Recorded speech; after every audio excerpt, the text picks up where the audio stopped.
wall marches. So what we're going to do here is we're going to use a wall and we're going to open our hands just outside of our shoulders. I want a straight line from my head to my heels. Notice how my heels are off the floor here. I want to be on the balls of my feet. All right, stomach tight, butt tight. I'm going to march.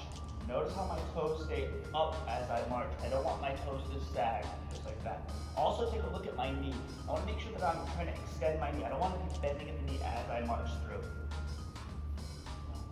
Next, we're going to move into the wall switch. So here it's going to be the exact same thing as the wall march, except we're going to be a little bit more explosive, a little bit more violent with our switches. So I'm here, nice and tall, knee up, and switch, and switch. All right, I want to think that I'm just driving that knee up as I replace that foot with my opposite foot here. Okay, so I'm like weightless for a second. Again, knee up, and switch, quick switches. Next we can go with a little bit of a different tempo. Here we're gonna do the wall switch, but we're gonna do a 1-2 switch. Okay, so I'm gonna go 1-2, 1-2, starting with my right knee up, going to my left, and then returning back to my right. So it's gonna look just like this. Go, go.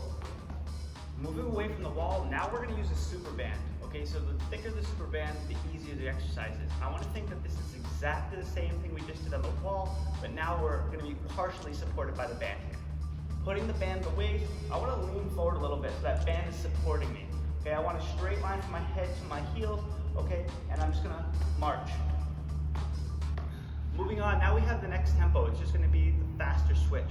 So now I'm going to be really violent as I drive that heel down towards the floor as I switch the feet. So here, knee up, switch, switch, switch, switch. Next we have the different tempo where we're going to do the 1-2 switch. Starting on my right leg, I'm going to switch to my left and then return back to my right. Get into my position, lean forward, switch, switch, switch, switch.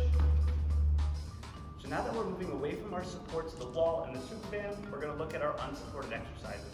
The first one we're going to look at is going to be a stationary march. I stand in place and just march. Nice and tall, toes up, knees up, hard, crisp contact with the ground. Next, we're going to look at our switches. So I'm here, nice and tall, quick switch, quick switch, quick switch, driving down to the floor as I snap that knee up. Finally, we have the 1-2. So I'm going to be here, 1-2, 1-2, 1-2. Now we can start thinking about moving forward. It's important to note that as we start to move forward, the key is not to go too far in between strides. I want to keep each stride very short. So this is what I mean. As I march, nice and short. I don't want to be reaching forward with that heel. Okay, looking at the switch, it's going to be very similar. Switch, switch.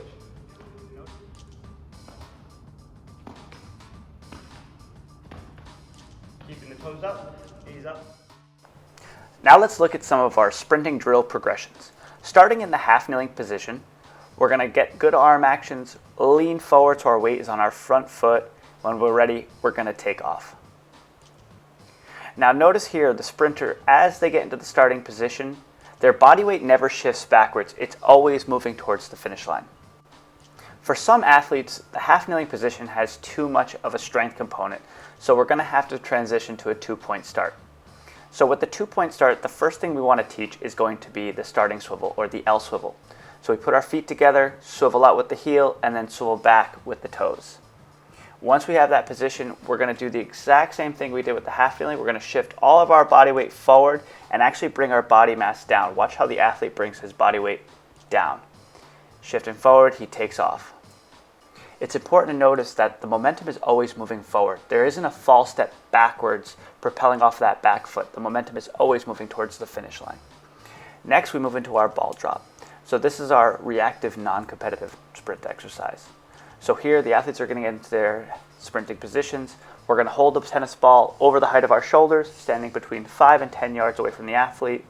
Once the athlete sees the ball leave the hands, they take off and try to catch it before it bounces a second time. You can make adjustments for the runners by either coming closer towards them or holding the ball at a different height based off of their speed.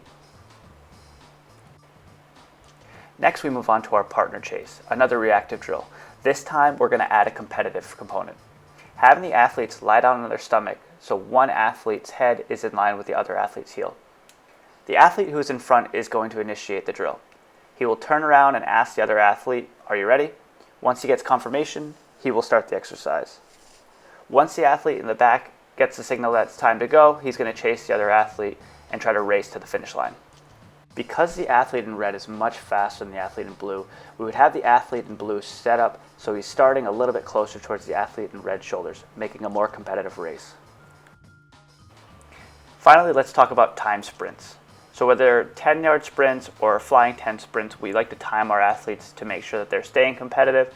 We can also track their progress.